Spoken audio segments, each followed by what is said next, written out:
innovation happens at the edges, and we are seeing world first.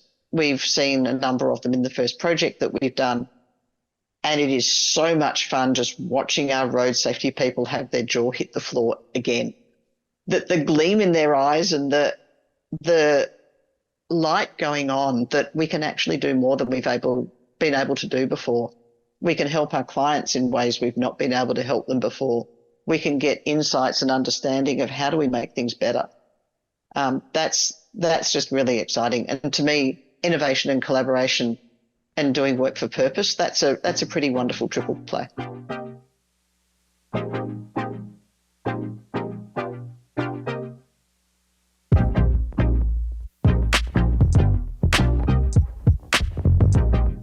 Well, Sarah, thanks so much for chatting with me on the podcast today. Thank you very much for having me. It's fun. Can you please tell me, basically an introduction, can you tell me your background, your role at GHD, and what you're passionate about? Sure. So my name is Sarah Dods. I look after the advanced analytics and AI team for GHD, the civil engineering company, not the hair straightening company, much to the sadness of my daughter. And I look after our activities across the Southern Hemisphere. So GHD is an engineering professional services company. We work across transport, across water, across energy, essentially across the things that build cities and make things better for large volumes of humans to come together and provide us what we need for civilization. Awesome. So you were kind of terrified about this next question, given that I work in connected vehicle data. So from maybe an outside/now inside perspective, how would you define connected vehicle data or vehicle generated data for people that maybe aren't so familiar, and maybe even some examples of the kinds of data that you might get under that category? Sure. So connected vehicle data, let me start with the aversion therapy question first. Connected vehicle data is anonymized. It is very carefully privacy protected information that comes directly from the SIM card that is in the computer of all newer cars and most freight vehicles. When it's appropriately privacy protected, it gives us a direct insight into how that vehicle is being driven on the road and an observation of the driver behavior as they're on the road. So it can give us the location of the vehicle every few seconds. It gives us the speed that it's traveling at. It gives it information about acceleration, both forwards and backwards, side to side, and in fact also up and down, which can be really useful for looking at how the road surface is responding to the vehicle going over it. I get really excited about it because I'm a scientist at the end of the day. My basic training many years ago was in physics. And as I now look after data science teams, I still like going back to the scientific method. And the scientific method starts with an observation. And you then use that observation to ask a question. You then build a hypothesis about why you think you're seeing what you're seeing. You can run some tests around it. You can do some experiments, and then you get some results from that, all based on observations. What connected vehicle data gives us is the observation that enables that entire system of thinking for vehicles as they move around on our roads. There's other forms of data that come from mobile phones and location services. The challenges with those is you don't know what the vehicle is or the mode of transport is that mobile phone is being carried in. Could be a car, could be a fast-moving bike. It's definitely not fast-moving if it's me on a bike. It could be somebody who's running. It could be somebody who's walking. It could be somebody on public transport on a train. Connected vehicle data, because it's coming out of the onboard computer of the vehicle, we know whether it's a car, we know whether it's a heavy goods vehicle or a truck, and we know whether it's a commercial delivery van. And that can help us in keeping people safer. It can help in understanding the condition of our roads. It can help in the economic questions about how we're moving freight around the country. And some of the drivers are even around deliveries and how deliveries are being taken out into the suburbs, whether they're single loads, whether they're multiple drop-offs, and some productivity questions around that space. But primarily for me, it's about the road infrastructure and the behaviour of the users of that infrastructure and having both sides of that piece.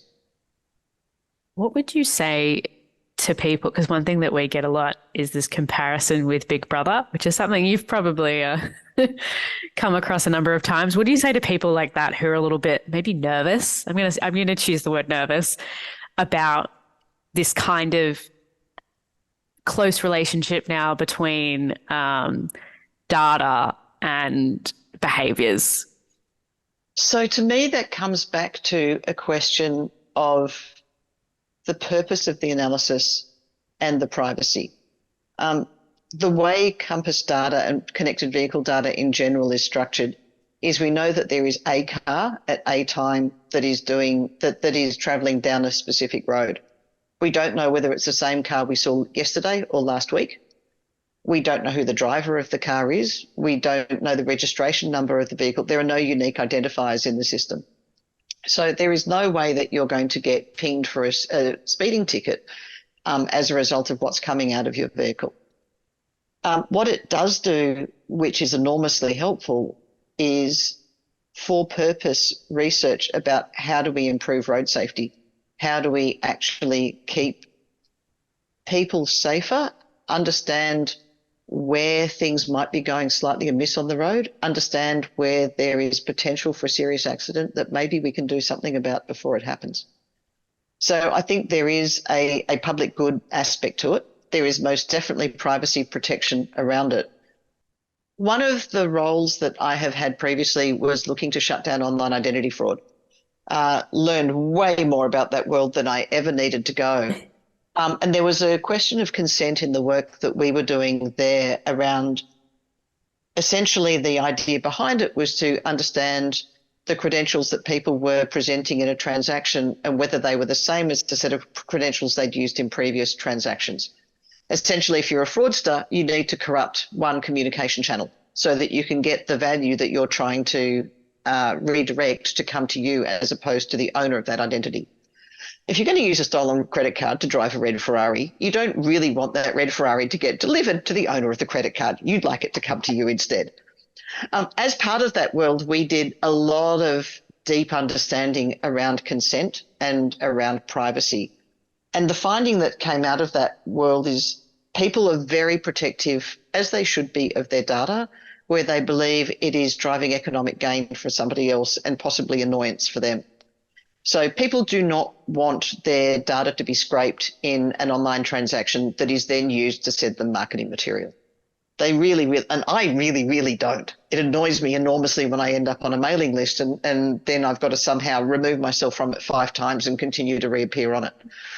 But if that use of that data is actually to protect me and to stop a fraudster being able to take over my identity, then I'm actually okay with that. The gap is the education piece about, do I understand what my data is being used for? Are there safety rails around it? Are there appropriate constraints that I'm not going to intend for it to be used for my own protection and end up with somebody then stealing that data and using it for marketing? I think the same applies to connected vehicle data. What we're looking to use it for is to make our road safer, to understand how can we improve driver experience on the road. We have some gorgeous conversations with road traffic engineers and transport engineers about what we're actually trying to measure through the very limited amount of data collection we've been able to do on our roads previously. You might have been able to put tubes or ATCs or licorice strips, as some of our friends over in road safety call them, down on the road and then measure what's happening to the traffic in a particular location. Drivers don't like them because they think they're measuring speed, which they are, but not necessarily for speeding ticket purposes. They get damaged. They can't go in a lot of places. And drivers' behaviour is actually changed by the process of making the observation, which is kind of like quantum mechanics, which is really cool. The act of making the observation changes the things that you're trying to observe. One of the great things about Compass data and connected vehicle data is it's entirely passive.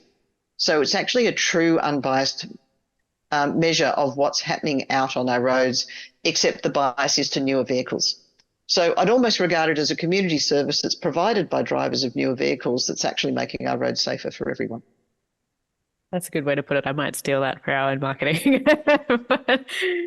So you've kind of, I think, kind of covered it a little bit, but what do you see as the potential for connected vehicle data at GHD? What kind of things would it help you do better? So GHD is initially looking at connected vehicle data in the road safety space. Across the world, road safety is becoming an increasing problem. We've been working for decades to get the road toll down, and in the belief that by adjusting driver behaviour, by adjusting the road infrastructure itself, we can actually get the road toll down, and we want to get it to zero. In the last year or two, we've not only plateaued, but the road toll has started rising again. We're not quite sure why. And I think it's enormously powerful, this new insight that the connected vehicle data can provide to understanding what the driven experience is. I get really excited about it because in a normal safety system, you have 4 levels of things that you're concerned about. You have the fatalities, which nobody wants. You have the accidents, you have incidents, and you have hazards.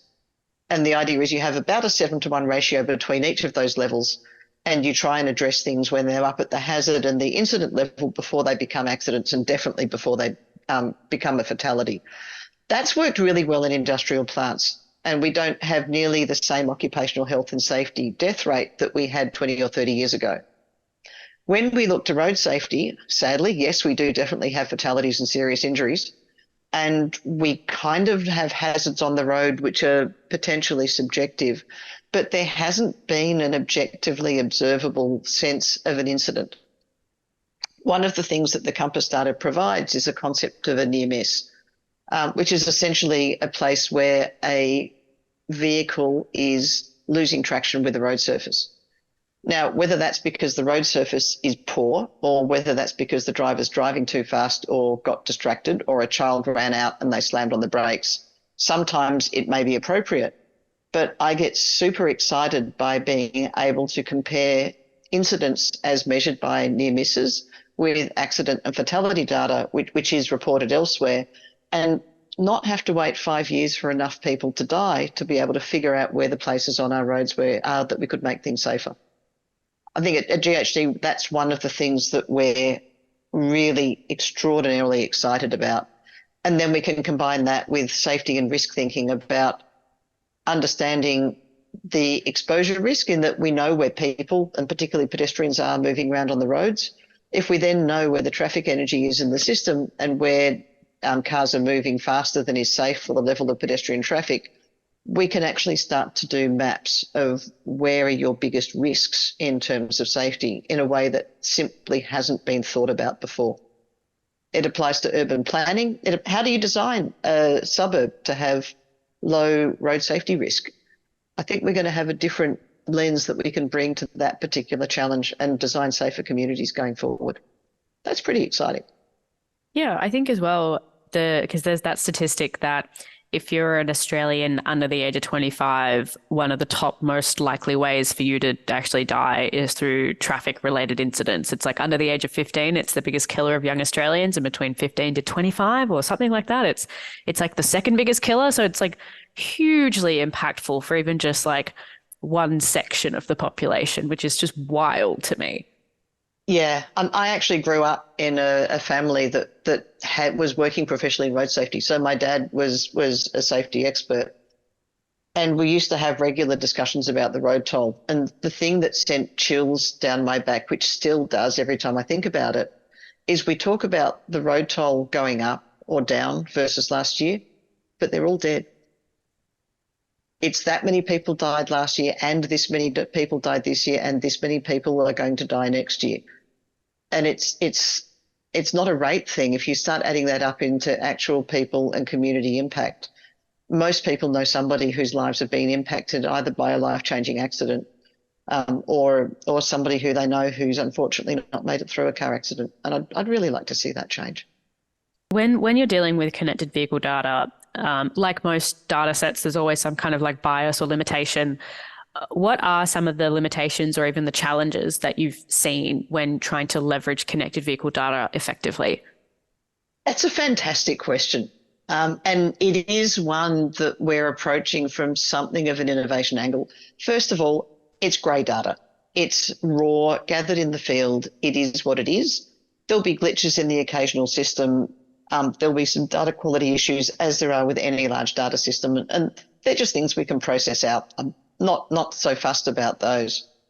But when we're looking at the bias in the data, which is to newer vehicles, we do have to think from an ethics and trustworthiness perspective about whether we're falling into one of those spaces where we're going to be making unconsciously biased decisions that advantage drivers of newer cars.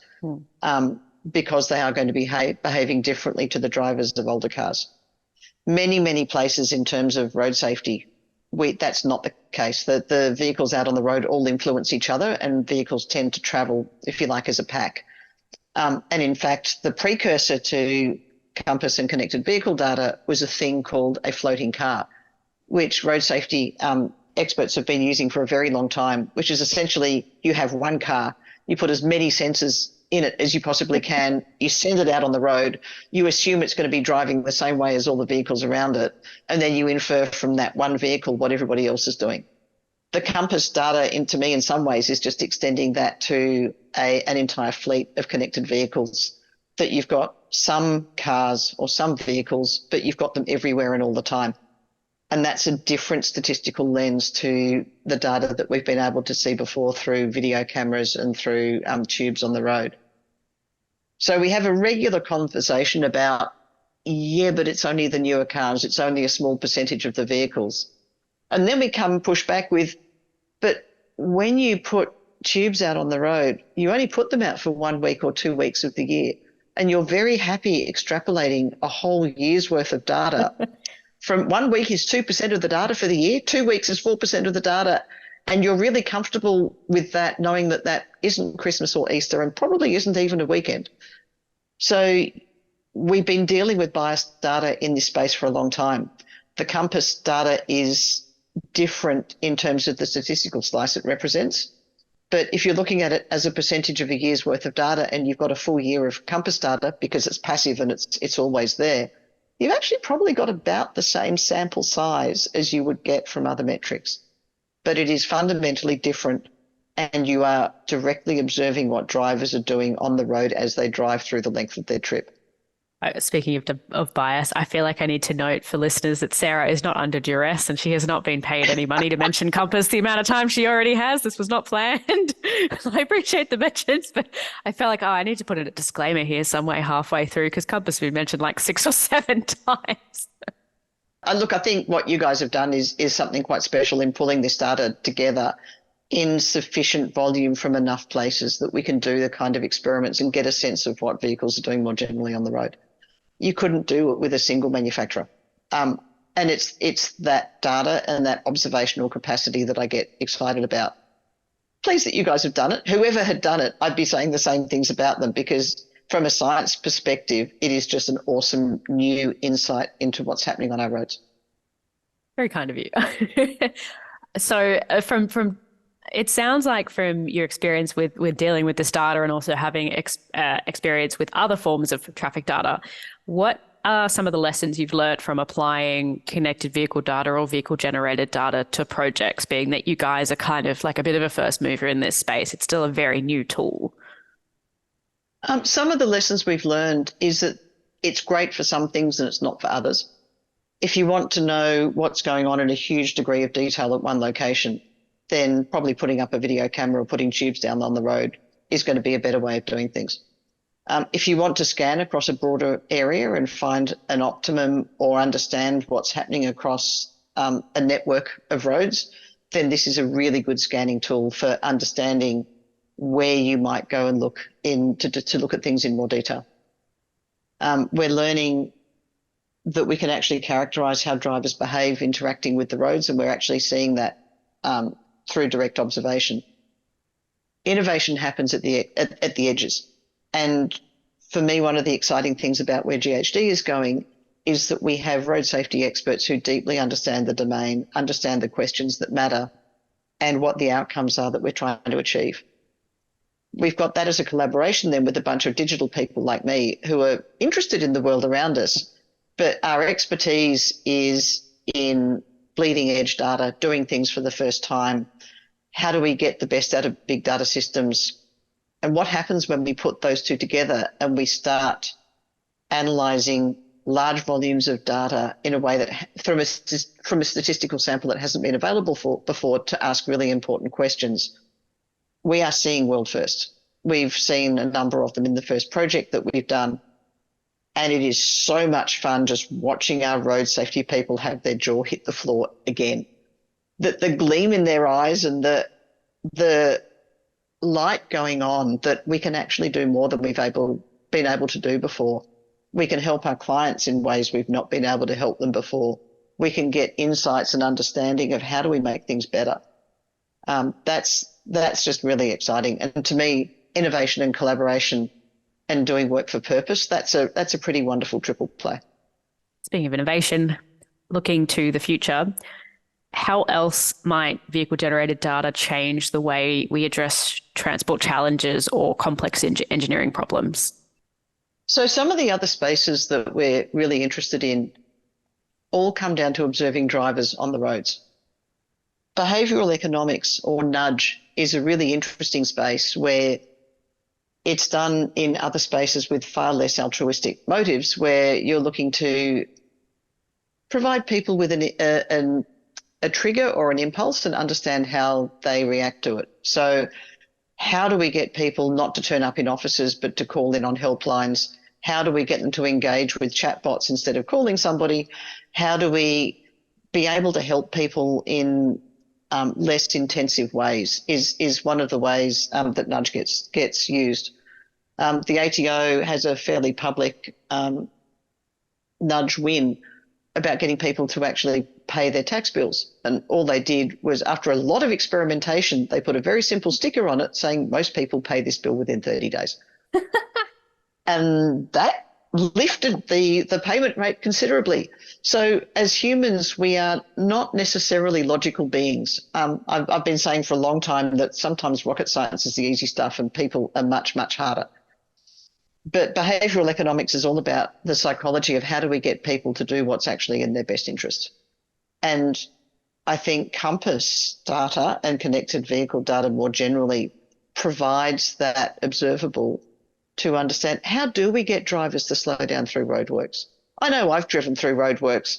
The sign's there. There's no worker in sight. I'm super frustrated that I don't actually believe there's anything going wrong. And then 3 kilometres into the roadwork sign, I suddenly, oh, okay, there is somebody here and now I need to slow down. It's a known problem for road worker safety. How could we actually help understand what drivers respond to? How do we know that drivers are getting more distracted on the roads. If we now can try a number of different initiatives to see if we can remove those distractions or get drivers to respond to them in different ways, and we can potentially measure how effective those interventions are. That's really cool. So the work we've been doing up until now has been looking back into history and what's happened up until now. When I look at the value of any data system, there's this wonderful graph that starts with reporting about what happened down at the bottom. And yeah, that has some value. And then the next level up is diagnostics and being able to do so we know it happened, but do we know why it happened? Do we have the context around that incident? That's got more value because then a human can make a decision about what we might do differently. Then it moves up to a current state assessment, which is what's happening right now. What decisions could I make based on what I know about what the system is doing? And that could be, for example, disruptions around the road network, unexpected road closures. Something has happened, there's been an accident. Yeah, there's other forms of data that could do it as well. But there are actually some places on our roads where it would be useful to know with a couple of minutes or a half-hour delay something that unexpected has happened. And then you start moving into predictive and then prescriptive analytics, where we're using the past and the patterns in the past to actually start predicting what's going to happen next. Interesting. I have actually, when you said the roadwork thing, I remember, so my brother and I, we do some like sport training in the city. And so we're in Sydney, we have to cross the harbour bridge, and we're normally crossing the harbour bridge before 7 a.m. because the class starts at 7. Mm-hmm. And they'll often have roadworks that are either set up for later in the day or from earlier that night. And it's still a 40K zone. but there's nothing on the bridge, and you're just like sitting there with some guy in a ute who's trying to get to a work site before 7 a.m. in your boot. Like, why are you having to go like 40 kilometers an hour? So I understand. That's a challenge. There's a known problem in Melbourne a couple of years back where they had one of the major bridges over the Yarra had workers working on the underside of it. And they had the roadworks signs up to try and bring the traffic speed down because it was causing so much noise. It was actually almost unbearable for the workers working under the bridge. But nobody could see there were workers under the bridge. And so nobody thought there was actually anything going on, and the roadwork signs got fairly widely disregarded. And again, it's an issue where if you understand that people aren't responding to it, then you can start thinking about why. You can start thinking about how do we try something different and get some pretty short-term feedback on what could be working better. Okay, so we've talked about a lot of stuff today. If people weren't listening, what would be like your cliff notes? What would be the key takeaway for listeners out of everything that we've talked about? To me, the key points around what we've talked about is connected vehicle data. To me, is a way of being able to shift the whole conversation about what's happening on our roads to a data-driven, objective conversation about what drivers are actually doing. And we've made some inferences and had a bunch of assumptions in that space. And I think we can now move that conversation to a different level. We're still getting our head around what it means to be able to have that direct observation of what's happening out there. But at the end of the day, the value it creates back for the drivers and for our roads and for the rest of the community is how do we make our roads safer? How do we provide a better driver experience? Because we can now see where driver experience is poor, whether that's poor from a safety perspective, whether it's poor from a congestion perspective, whether it's poor even from a length of travel perspective to need to get to somewhere. That opens up a proper digital objective conversation about how do we make the world better by understanding what the current state is and being able to experiment on what might be possible. Excellent. I think that's a very good note to end on. But I do have one last question, which is, yes, how can people get in touch with you or learn more about you or GHD, not the hair straightening brand, or any of the projects that you guys are working on? If people want to get in touch with me, LinkedIn is possibly the best place to do it. If you just send me a note that says you heard Emily's podcast and you'd like to reach out, then I'll know why you're contacting me, because I do get a bunch of cold calls and people just wanting to connect because of the space we're in. Otherwise, if you would like to send an email to Sarah.Dods with 1D at ghd.com, I'd be really happy to hear from you. Perfect. Well, thank you for your time today, Sarah, and your expertise on all of this. It's super interesting conversation to hear from someone who's got such experience in the space and dealing with not only like the traffic lens and the innovation lens, but also just like the big data lens as well. It's a really, really exciting place to see data coming in to make a difference. So thank you for having me.